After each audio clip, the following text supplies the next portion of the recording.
skip it. See it or skip it. See it or skip it. Welcome to a new See It or Skip It, where we're going to be talking about what's out in theaters this weekend, should you choose to accept that mission, plus what's out in streaming. We might have something from Apple and Netflix. And with me are two Utah critics. I am so glad to talk with them about this. Rebecca Frost, how's it going? I'm doing well. What do you have for us? I have. I saw the list. I know there's something. Yeah, the latest Disney remake, live-action remake, Lilo and Stitch, is out this weekend. And listen, I really love Stitch. Yeah. I something about him. I don't know. I just love a little crazy blue guy. But, you know, it is a remake of the animated cartoon. And if you've seen the animated, it's a classic and it's perfect, I think. And so there's really no way to improve upon perfection. Okay, wow. We'll have to know more about that. But Kent Dunn, how's it going? It's going great. Thanks for having me again. I'm going to talk about two streaming releases. They seem like they're both Netflix movies, but it's Netflix and Apple TV Plus, and that's Fountain of Youth and the new Fear Street Prom Queen. Ooh. So we have an adventure movie and a horror film, and they are both entirely forgettable. But we'll talk about that in a little bit. You won't forget our reviews of it, though. Yeah, absolutely. Plus, there's a film anniversary that I didn't realize was out for today. It's The Shining's 45th anniversary. But before jumping into that, let's get into what's in theaters and Lilo and Stitch.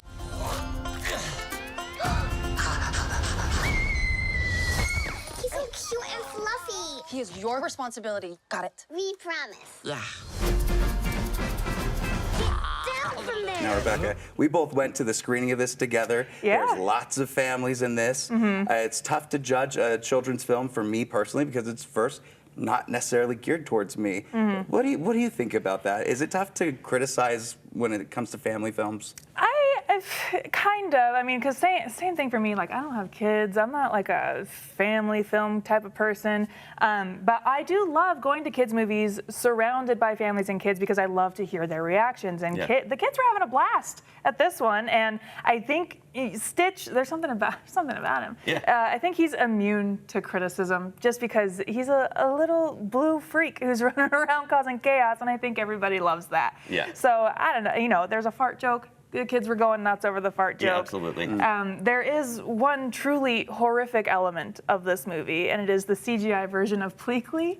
Ooh. He was scary to look at. Do you not? Well, I don't know. To me, a lot of the criticisms I have involve not using more CG characters because there's a few times where I'm watching this and I'm thinking to myself, this was actually going to go to Disney Plus first. And then you start looking at what they changed and how it could be more like budgetary reasons as opposed to story reasons. Like, for instance, Zach Galifianakis, and I'm forgetting who the other actor is. Billy Magnuson. Yeah. I They love both him. are playing the comedic team up for this film.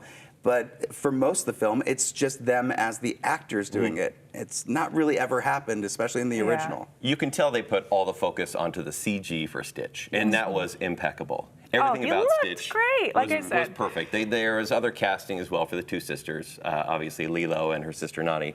They were great as well. But then they add maybe 4 to 5 extra human characters that weren't in the cartoon that replace CG aliens, which I didn't love. I felt like it took away from the fantastical elements. They really kept it as grounded as they could, which to me made it feel lifeless. The movie itself, too, like, it's paced super weird. Like, Yeah. it felt like it was going real fast, and then a long, unnecessary scene. And also, the relationship between Lilo and Nani in the animated version is a lot more, has a lot more depth to it. Isn't it weird that in the animated one it felt real? It felt real, and Yeah. in this one, it just felt a lot more chaotic and like shallow. You know what I compare, and I came up with this morning, when it comes to like Disney live action remakes versus the original animated, it reminds me of, you remember Little Debbie snacks that you used to eat, Remember. back in high school? Had one right before this. Yeah, right? Well, let me ask you then. I've tried them now, and they just don't taste the same as they did growing up. Is it because we're older, or because we just don't like? I mean, like, Or they're or it's better back changing then. the ingredients but keeping Yeah. the packaging the same. Right. And I feel like that's what Disney does with their live action remakes. They want to make things look visually as close as they can to like a remake. But when they get into the story and the characters and what they want to keep and not keep, it's completely different from the first one. And I don't know how that's a winning formula and a winning strategy when it works so well the first time. Yeah, and I was really hoping for something a lot more heartwarming, because you have the director of Marcel the Shell with Shoes On, Dean Fleischer Camp, and I thought he did a great job with that movie. So I was kind of hoping for the same type of vibe coming into Lilo and Stitch, but you can kind of tell the studio was like, no, maybe just be silly. And it was copy and paste, but then they removed, I think, some of the most important theming. I mean, in this movie, they kind of replaced Bubbles, for example, who was, you know, a very important character, but did a lot of roles. This time, they make Bubbles a very small character, almost doing nothing. And they make CPS kind of the hero of the movie in the end. Well, it was a very clever way to bring in the original voice actor for With Tia Lonnie, Carrere. I don't know. I don't know if that was worth it. It wasn't worth it. And in fact, the way I really feel like Ohana doesn't mean family in this movie. I felt like they went away from that. Oh, no. There was a big pro like foster family message, which I very pro foster families, but there was like a huge push towards like CPS taking Lilo away. No family. It was a fairly easy decision towards the end. Yeah, and it just. Like how we're avoiding spoilers. That takes the magic away. Yeah, it's tough to spoilers. This movie's technically been out. I do have a question. We see their fridge empty. Yeah. Where did she get the stuff to make the sandwich to take to Pudge at the beginning? She seems like a thief. Obviously. She is a little thief. Oh, and the other complaint I have with Lilo character, and this is tough because I think this actress, it's her first role. She absolutely crushes it. Lilo is so adorable, almost more adorable than Stitch in some situations when she's with Lonnie, and they're building that sister relationship as much as it's not as potent as the original. I still think that she's not as crazy as I'd like her to be. I want her to throw hands with the other girls because in the animated, she literally decks one of them and does a WWE tackle. But in here, everything's just toned down a little. And so for me, I think kids are still going to like this. Like, obviously, we saw it in the theater. But for adults that are like, I can't wait to see them do this, and we keep hearing this is the best live-action film, maybe it is. But do we want to talk about that being the highest bar? Yeah, when the bar is that low, it's fine. Yeah. Like when we left, because like I'm a big crybaby, I cry at everything, Okay, and good. so we came out and we were talking about it. You guys did. I'm a sucker. I cry at everything, and then you were like, oh, so you must have liked it, and I was like, well, I didn't say I liked it. Tears of anger, not joy. Well, like, I mean, I'm a sensitive girl. If the movie's heartwarming enough, I'll cry. But Well, let's break this down then. Is this going to be a see it for any families? What do you think? Wait for Disney Plus for me. This would be a skip it in theaters and wait a month and a half, and you'll be pleased with that. I don't know. I would say see it in theaters. Like, if you are a family looking for something to do over Memorial Day weekend, go see Lilo and Stitch. I think it's a fun time at the movies. I think you both are kind of right on the money. Like, it is a see it for families, especially if you need like a break and you just need to go see something. But I'm also thinking about the dollar value of it. If you got a big family and maybe you need this to really hit, it might not, but still might be worth checking out when it goes to Disney Plus. So I'm probably going to agree with you and say wait for it. But Utah loves Disney films, so I'm imagining it's going to make a Stitchillion dollars. Stitchillion. Barbenheimer is not in existence anymore. Now it's like Stitchin' Impossible. Whoa. Like you are on it today. With that being said, we got to go into Mission Impossible. Let's do it. So One last time. One last time? Well, let's save it. I think Maybe. that's kind of the show. question. Yeah. One last time? I'm not sure if they're really sticking to that, especially since they changed the title of it. But this is Tom Cruise. This is the 7th film. If we want to bring the world back from the brink, we have to deal with him. Should he choose to accept?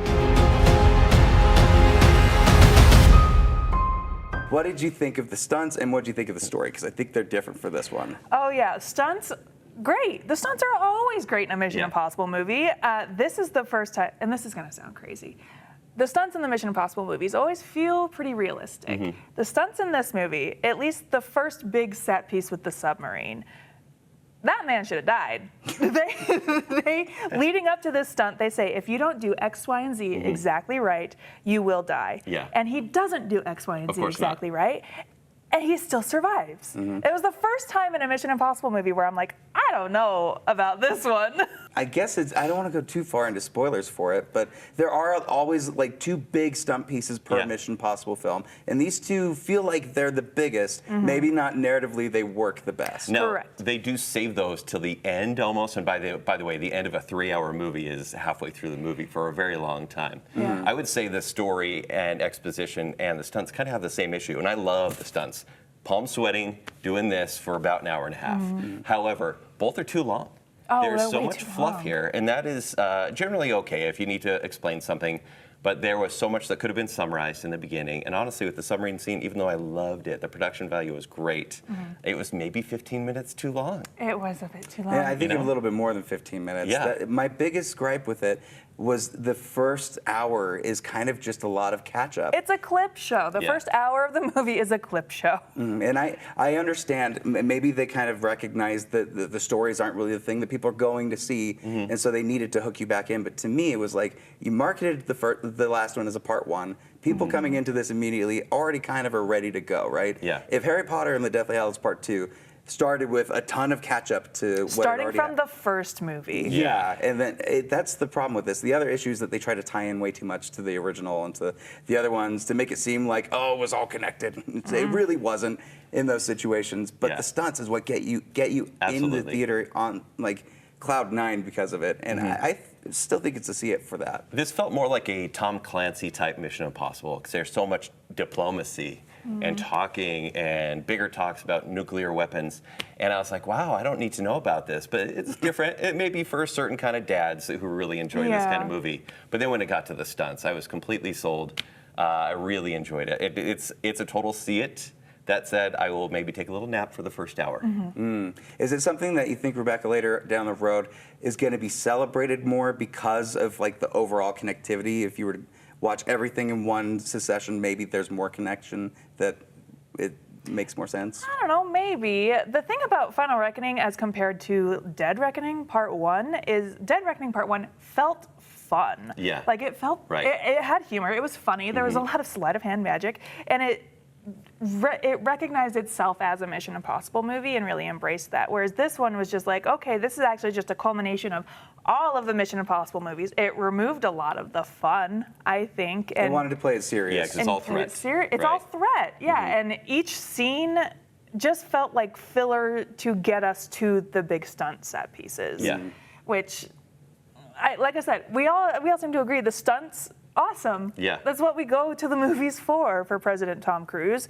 But everything. It's President Angela Bassett in this situation, which, yes, ma'am, please, can we live in that world? Yeah. I don't care if every week there's a nuclear threat. Like, maybe that might No be big better. deal. That being said, I wish they gave their audience a little bit more trust with what the story was. Maybe there's sincerity in this. I'll give them that for sure. Tom Cruise, he is giving as much as he can to this Absolutely. role, and Yeah. you could tell he cares so much about the franchise. Simon Pegg, I think, does a great job with being like fully into his Benji in the field, no longer at the desk guy in the chair situation. Yeah. And Hayley Atwell, I think, has a lot to do as well. Like the cast work, it's just maybe the sum of all of its parts doesn't quite land the same way as we'd hope. Yeah, I totally agree. Yep. Rebecca, did you say see it or skip it? I mean, see it. Yeah. Yeah. If you're, especially if you're a fan of the if you're franchise. a Mission Impossible fan, like you're gonna have a good time. Good luck getting us to stop you going to this one. Yeah, but I mean, I'm not gonna tell you to skip it. Well, before we jump into our television stuff, we actually have exclusive interviews with the cast of Mission Impossible. Not Tom Cruise. I lost to a racing war with him or something. Yeah, sure. Let's take a look. Your team has been betrayed, Ethan. All your secrets compromised. Everything you are, everything you've done has come to this. Is there any type of like Mission Impossible initiation for the new actors? This whole film is an initiation. Trust me. Well, fortunately, I didn't have to go on any of those, crazy stunt adventures or have to sort of get into, stunt training, which a lot of my colleagues have had to do, and it sounds. You have to just be trained for everything in these films where, like, Top Gun, that was, I was flying an F-18, so that was that type of training. I can speak for her, she can speak for herself as well, but that one, she had a superpower already. I mean, she touching, sleep. So it was like, that was her power, but this one, we're just trained for everything. Yeah, and you have to do things practically, Oftentimes in big tentpole movies, they want to keep the actors safe and just do everything with CGI and like stunt doubles. And for this one, it's really celebrated to do things, to like train hard and do everything yourself, which is amazing. I was kind of like the den mother of the new cast because we were all living together in Norway and Rome, and we were doing Dead Reckoning. And they were all they'd always come to me. How is this? What are we doing? What does this mean? Whether it's jumping out of planes, or, all the possibilities, and you don't know which one you're going to be called upon to do. So to be asked to jump out of a plane and not actually do it in the movie, why did I do it in the first place? That alone, just the kind of baptism of fire that is making these films. We make them in a very particular way. You have to be match fit. You have to be ready for anything. It's an initiation in itself. It really is. I had no idea you had an encounter with a polar bear. Can you tell me about that? Yes, there was a couple of them. The first one was having to stop filming and to get back onto the boat that we were living on.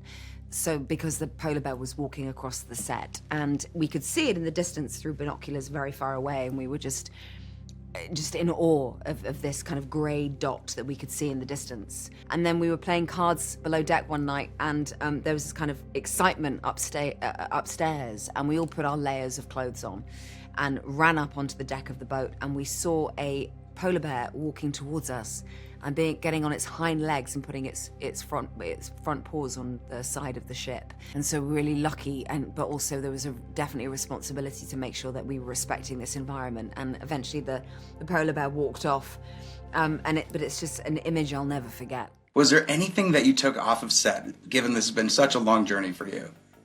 I'm not the thief. Hayley Atwell is the queen of nicking things from the set. I stole quite a lot of things from this movie. Now, I don't know if she was doing method acting, because Grace is obviously a skilled thief. I think playing Grace sort of rubbed off on me, but I ended up stealing salt and pepper shaker, an ashtray, the key, a poison pill, a necklace, a watch, some fossils, documents I found in a drawer, and some broken glass. She's the queen of pilfering. I ain't steal nothing from set. I took my sweater home, the sweatpants, when I'm changing out my costume. I stole what I called a husband beater, because you can't say wife beater anymore, so I call it the husband beater. Like what I'm wearing in the first fight. Tom said he stole a plane from set. That's and fun. I'm like, No, I challenged him to a dance off. I don't remember what the song was, but it was pretty good. It had a good groove. And he was down for the cause. I mean, we were celebrating him. And then even last night at dinner, at dinner last night I stole a bottle of Tom's hot sauce that the restaurant had made specially for him. So that came home with me. I should have something. Do you know what I mean? I would like a mask or something. I think the trick is just distraction and just having sort of like a very innocent-looking face, and being polite and British means that actually you can get away with a lot. I think that was pretty fun. Hayley is quite a thief. Yeah. Like wow. in real life. Does Tom know about this? I tagged him in the reel, so Okay. he knows now if him and his handler. I would steal from a set as well, by the way. Yeah, absolutely. I feel like it's a pretty common thing. Okay. Like if you're a big time actor, you get to run off with something. But it seems like she took like a backpack full of stuff. Why not? Very interesting. Should we talk about this new Apple TV Plus show with Natalie Portman and John Krasinski? It's here. I can feel it. There's a reason the fountain was hidden. He can't succeed. Yeah, so we have Fountain of Youth, which is directed by Guy Ritchie, which, if you watch this movie, you have no idea. Didn't even know he was working on it. Guy Ritchie is one of those directors that he's an auteur of sorts. He's more of a stylish sort of director, and this movie doesn't really have that sort of style. It's well made, or I should just say it's shot fine. John Krasinski and Natalie Portman play brother and sister, and their family has a history of treasure hunting. And he is currently obsessed with finding the Fountain of Youth, the titular title. The titular fountain. Right, exactly. This is not going to be a franchise type movie, so they didn't really care about naming the brother and sister really.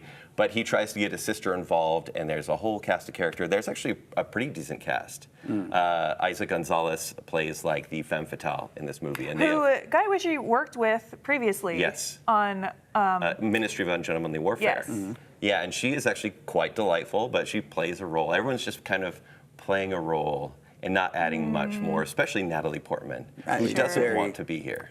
It's very surprising.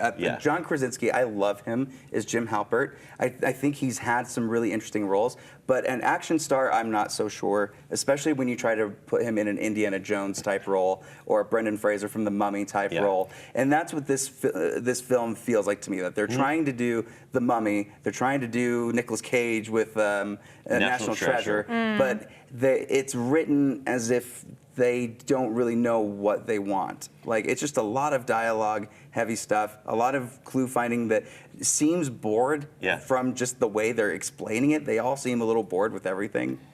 Just from the trailer, because I haven't seen this, and so you're doing a fantastic job of pitching it. Because that's to me not seeing it. But the whole time I was watching the trailer, I was like, this looks like a Netflix movie.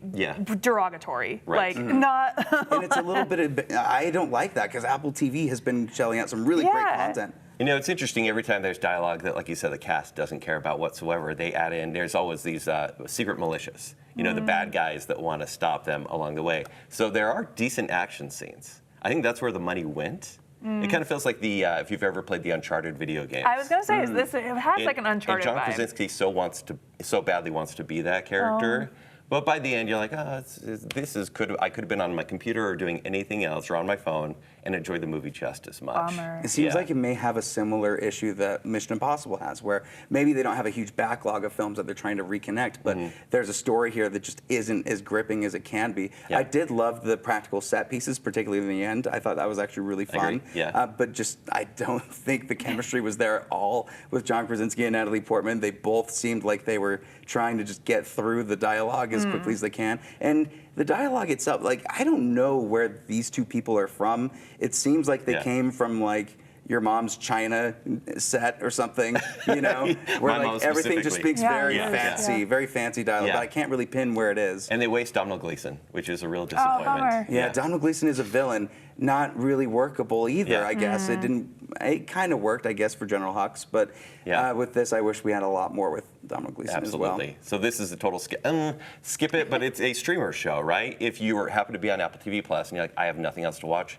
turn it on. Have it in the background. No, it's inoffensive. Don't turn it on. Skip this. Okay. I don't think this one for me. Like I was annoyed that it wasted my time, especially it being a fountain of youth thing, because it's like I'm just getting older as I'm watching this. And but also, like as a Guy Ritchie flick, right? Like anything Guy Ritchie does, I think he does a really great job. But what a disappointing entry from Guy Ritchie. Yeah, he didn't care. You don't want to say that. Yeah, it felt kind of like a cash grab more than anything. But I don't know. Maybe it works for people, and I do still believe in Apple TV Plus. I just don't know if this was their best showing. So let us know what you guys think if you ended up seeing that on Apple TV. Let's finally go into this Netflix film now. Coming to you live from Shadyside High. Only 2 days to go until senior prom, and anything could happen. So they have a trilogy, came out about 2 years ago, and they had 3 movies that were directly linked. All kind of the same anthology story, and I thought it played pretty well. They definitely doubled down on any sort of gory kills, and that's where they got you, but there was kind of a fun time loop story. Now I think that one did well, so they're like, what else do we have from R.L. Stine? So let's go to Fear Street Prom Queen. Prom Queen. This is all taking place during prom night. In the 1980s. In the 1980s. And they have Never Gonna Give You Up. They just went through the first Spotify playlist they could find, and they're like, those songs. Now, this suffers with the same thing that I think a lot of movies do, where all the characters speak as if it's today. Yes. But then they put an 80s coat of paint. It's an 80s filter. And you're like, oh, you're all too smart to be in 1988. And this is the story of there's, the it girls, all the popular girls are vying to be prom queen, because that was the biggest thing in the 80s, obviously. And there's a normal girl who also is in the running, but then there's a serial killer who starts taking them out one by one. And there's nothing more to it than that. Oh, no. They try to put a little bit of a sheen of Nightmare on Elm Street in it, too. You can hear that with the score. But really, this is, again, something where if you're just doing something else and not really paying attention, Netflix seems to really be pushing that type of scripting with stuff. And I don't know, you can turn away once you start hearing the screams. And you're like, okay, what's happening? Yeah, and the kills are gory, the ones that they show. Very bloody. They execute them pretty well. Does it seem like we're getting sort of a 90s revitalization of like Slasher 101, where they're like, these aren't going to be deep. This is just your gateway to watch scary movies. I think each studio has their version of that, right? Okay. Like Blumhouse has so many different layers or levels to their horror, right? There's a lot that are like Five Nights at Freddy's, where it's entry level, a kid can watch this and still enjoy things. And then they have some of the crazier stuff that they were doing at the beginning. I think every studio has like that level, but this, I don't know if they knew that's what they wanted to do here. I think they were just hoping to get another thing out because they need content, and here's content. Well, I think slashers are a lot easier to make now, too, because you can CGI in so much gore. Yeah, and yes, they do. Oh, cool. But it's also the genre that you get to be the most creative in. Like, you have so much ability to tell a unique story within the horror genre, so that when it doesn't happen, it honestly feels more offensive to me than if they had tried and failed. Yeah, I love trash horror movies, and I feel like the genre can get away with anything, but when it's boring, that's when I've wasted my time. Oh, bummer. Yeah. Yeah. So this is a skip it for me. Is it a skip it for as you? well, sadly. Oh, man. Well, we got 3 skip-its this week. Wow, we are negative. We're being negative. Happy Memorial Day weekend, everybody. So for everything on this, we're going to say Mission Impossible is the winner. Oh, absolutely. Make sure that you check that out in theaters. And finally, we've got The Shining on its 45th anniversary. Okay. I want to know what your first experience was watching The Shining. I think we should ask Rebecca. You can take my film critic card away from me, because I actually haven't seen it. Isn't that crazy? Cut to black. Isn't that crazy? Yeah. Oh, I mean, respect and everything, right? Because when you do watch it, which I think you should, you'll be able to kind of give everyone that fresh opinion. It's one of those movies that I have a whole backlog of movies that I'm like, it's surprising that I haven't seen them, and I know I'm gonna like them when I watch them. I just haven't. All right, Kent, you're gonna have to save her then. When was the first absolutely. time? I mean, I think I was 12 years old. I think it was Halloween night, You were watching 12? TV. I watch horror movies from a very young age. That's why I am the way I am. Sure. And it was Halloween night, and I watched this movie, and I didn't know about the hype, and I think it helps to not know about the hype of The Shining. And so when I see certain scenes, like the bloody elevator, that dog creature, all the sort of weirdness, it kind of messed me up a little bit. Is it the greatest of all time? No. But is it great? Yes. I don't know if I agree with it's not the greatest of all time. Go it might be one of the greatest horror films of all time. Yeah. I was watching it during like a Stanley Kubrick binge. You know, I was trying to get everything that I could, learn as much. And The Shining was one of those that I had always heard. You always see that shot, the iconic shot of Jack Torrance ripping through the door. Here's Johnny. And it did not disappoint. I'm fascinated with this film in the sense of Stephen King hates it. I'm fascinated with this film and with the sense of like there's tons of conspiracies around it. Some people think it's an allegory for how Kubrick faked the moon landing. I know. There's so many different stories behind it, but and obviously the behind the scenes of just filming and hearing just how chaotic it was on set. Poor Shelley Duvall with things that were happening with her. On set. And rest in peace with her. And I don't know. This is one of those iconic movies that I think everybody needs to see, Rebecca. Yeah. We're talking to you specifically. I will. The thing that does sell the movie the most to me, I have this rule where if there's an adaptation movie coming out, I have to read the book first. And I've been doing that a lot recently with Stephen King. And I cannot stand Stephen King. No. One of my least favorite authors of all time, and I've read so much. He's great for 3/4 of He's great for 3/4, and then he gets to the ending, and you're like, what happened? What's going on? But this is an improved experience on the book. So if he hates it, I'm so curious to if you might he not hates go it. for it, absolutely. Well, there you go. I hope if I've only sold you on checking it out now, that's enough for me. Yeah. Well, that about does it for this Eat or Skip It. Thank you, everybody, for joining. Rebecca, tell the people where they can find you. You can find me on Twitter and Instagram at YouGrossRebecca or every week on Geek Show Podcast. Kent, where can the people find you? You can find me at the Bacon Sub Podcast. Very cool. And again, make sure that you scan the QR code that's on your screen now. You can go to the See It or Skip It social media, our Instagram. You can see extra interviews that we did with the cast of Mission Impossible that weren't on this video. Make sure that you tune in next week. Here's a sneak peek of what it is.